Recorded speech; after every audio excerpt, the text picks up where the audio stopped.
When I first moved to Vegas back in August of 2011, one of the things that I noticed is before I, knew everyone, it was hard for me to get into the VIP. It was hard for me to get into certain places. So I just decided one day to just start wearing three-piece suits every single night I went out in Las Vegas. In the winter, it's great. In the summer, not so good. But I started doing that every time. And I went to a tailor. I found a tailor and they tailored one of my suits perfectly. And then I took all my other suits there. And every day I would go out in Vegas in a suit. And I'm telling you, every security guard just let me walk by like it wasn't shit. I was on stage at every club. And I did this for years. That's the reason why I'm so hooked up here and why I host all these events here, is because I was basically crashing tables for like 3 or 4 years because of the way I dressed. There was just so many things that were happening, and it was just like so much good attention. There's a couple of things. You talk about wearing a suit. You also talk about wearing a suit, but not necessarily with a tie or not necessarily with a shirt. And the other thing I want to go over is like the way, especially if you're a type of individual who maybe you have rounded off shoulders and maybe you have kind of a barrel chest. The suit can make your shoulders look wider and your waist look smaller, giving you like more of a V taper.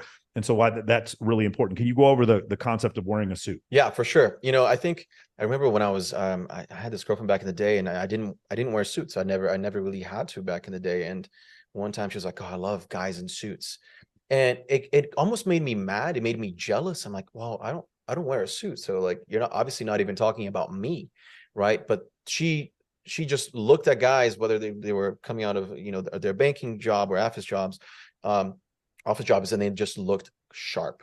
There's something about a suit that just makes you look sharp. And I see some guys here wearing suits in their profile photos, and it just looks good. It looks like you know how to take care of yourself. You look like you have a good job, that you know how to do a tie. And honestly, a lot of these younger men, they don't know how to do that. And a lot of my suit videos do well because guys have no idea how to wear a suit. I would say nowadays, if you're a Gen Z, if you're slightly younger than I am anyway, then I think it's okay for you to wear a suit without a tie, for you to wear a suit even with a tank top in the summer. It's just like, it doesn't have that stuffy feeling to it. So don't think of a suit as like, oh, this stuffy thing that's like all the way up my neck, and it's I don't like it. It's for older guys.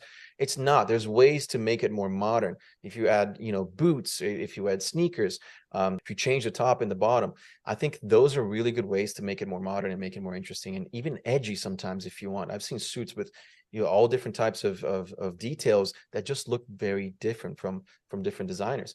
So I think a lot of guys should learn how to wear a suit and should learn how to customize it to their own personal style. The broad shoulders thing is such a big thing too, dude.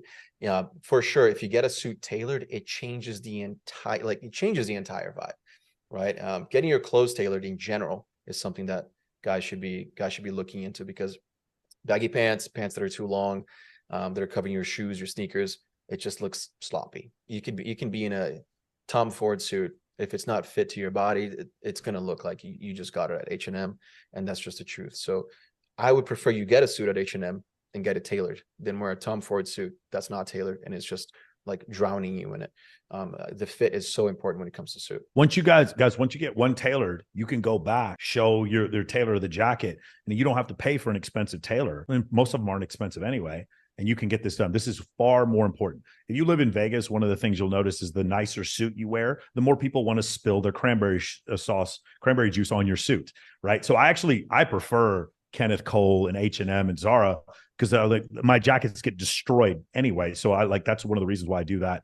Trying to go through crowds in the city. But I always get complimented on these suits that I have that are less than $300. I constantly got complimented, and it's because of the way that it makes the fit works. Now, for you guys, there's studies that show that women, they try to accentuate their hip to waist ratio. And there's for again, that 37 culture study I referred to before, it's about a 0.72 hip to waist ratio that men prefer with women. And there's also studies that show in evolutionary biology that as women have a narrower hip to waist ratio, that they're actually more fertile. And so there's an evolutionary reason why we do that. The contrapositive of that is women prefer a 1.65 to 1 ratio of shoulders to waist. So how can we do that? We can get our delts bigger, or we can lose some fat around the waist, and that ratio becomes bigger. I don't know if you guys have seen the study. Women report having more orgasms with men who have broader shoulders. And the other thing that shows broader shoulders, if you get like a thick leather jacket, the leather actually a lot of times will make your torso, like a bowler or a bomber jacket, it'll make your torso look like a marshmallow. Even if you're in good shape, it'll make you look rounder. When you have a suit, it squares off the shoulder and actually gives you a couple of inches off to the side, which makes your whole body look like a V. And then there's another V with the lapels there. And these are things that like women tend to find more attractive, and the science shows it. The V shape is super attractive, right, to women. So I have a clothing brand called ATOS, and we literally, the first t-shirt that we ever made was made to accentuate that V shape in men. The seam on the shirt is literally comes in and forward so that it shows, you can see the seam just going forward. It kind of looks like your obliques are going in, and you know, you have that V shape. I need to check that out because the problem is for me, because I have big arms, dude, they give me these shirts that are like in dresses. You know what I'm saying? they're like fat around my waist. And I'm like, because the typical, we'll send you some. For sure. I would love that, man. Because the typical dude, for those of you who don't know, the typical man in the US is 60 pounds overweight. That's where we're getting to, like massive obesity.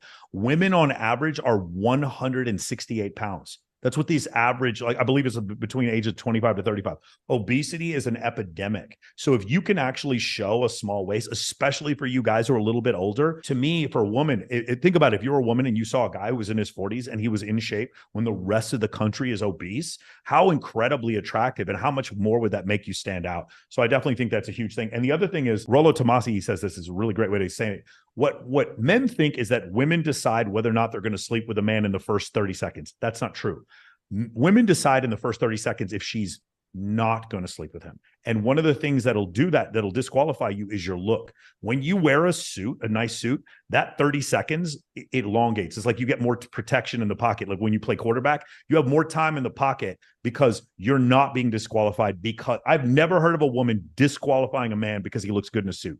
Not in my whole life have I ever heard one. I've heard women disqualify men for having too many tattoos on the face, being overweight, taking too many steroids. I know a girl who disqualifies men who are over 6'5" because he thinks that they're arrogant. Women will disqualify you for anything. They will never disqualify a man for wearing a suit properly, not one time ever. Yeah, exactly. I mean, look at, when you look at prominent figures that wear suits, I think of Conor McGregor, for example, back in his heydays, when he was wearing those suits when he came out, I was like, damn, he looks so sharp. He looks so good and powerful, and powerful. And I love the fact that athletes now wear suits to game days, and they look super presentable, and they look really sick and fashion forward if they want to with the suits. But I think it just shows that you know how to take care of yourself.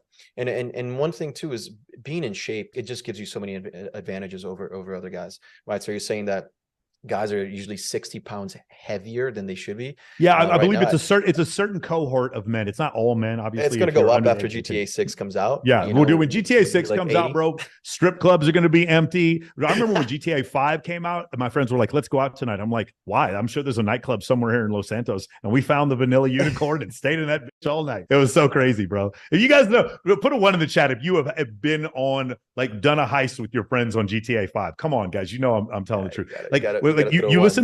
You listen to Fresh and Fit, like kind of talking bad about, guys sitting around playing video games. What is all of their content, like all of their graphics based on? It's GTA Vice City. So like it is like that, man. It's going to be crazy when that stuff comes out. Going back to what you were saying before, one of the things I actually like that you discussed was the effects of stress on a person. You talked about breathing, you talked about all kinds of stuff like this. You find that a lot of diseases are caused by stress, and you had some advice about dealing with stress. Yeah, for sure. So I'm a pretty chill guy. Like I don't really get stressed, overwhelmed. I'm very focused. So I'm lucky in that way. But I when I do get stressed, when it happens, I notice the difference immediately in the way that I look, in the way that I feel, my energy levels. There was one point in my life that I was very stressed, and I started losing some hair, and I was like, what's going on here? Like, am I actually balding, or am I just stressed out? And it turns out that I was just stressed out. And so I started doing some research on it, and you can literally just start losing all your hair, getting pimples, getting dark circles under your eyes just from being stressed out. Right. And it's something that I talk about because men are typically very stressed out, especially in their late 20s, when they're like, we have to figure out what my career is. I have to figure out my dating, what's going on here. You get stressed out as a provider. That's something that you think about a lot. And it shows. It really shows. You don't get enough sleep. You get dark circles, your eyes just don't look as good, your hair falls out. So I think it's something that you should look into if you're stressed out. I do believe in therapy. Personally, I think it's something that is good for you to talk to someone, even if it's just sharing something with a friend and having a little therapy session with a friend. It doesn't have to be anything in an actual therapist in a therapy clinic. I just letting it out, talking to people, I think is something that's super important. Alex, I do actually want to ask you about therapy because it's something I'm interested in. But one of the issues that I've had, and I've just talked to other guys about this, is that often therapists don't understand a man's burden of performance. You have a burden of performance. You have to produce for your sponsors. Do you have an issue with that, where it's like a therapist is telling you to be more vulnerable, and it's like, no, they'll just take everything I have and steal my girlfriend. I can't be more vulnerable. Like, do you have an issue with that, where your therapist kind of understands your burden of performance? I think it's something that you have to set forth right away. They have to understand who you are and what you're all about immediately. Otherwise, it's just, if they don't have the full picture, they're just not going to be able to give you great advice. So it's really important to make sure that you're talking to someone who understands who you are, what you do, and what you're going through, and why you're stressed out. Full picture. But then also, I think it's also really important to hone in on the specific issue, right? So if you're talking about a relationship and it doesn't have much to do with business, then maybe that's all you talk about, and you don't really bring up the business stuff, and they'll be able to give you good advice on that.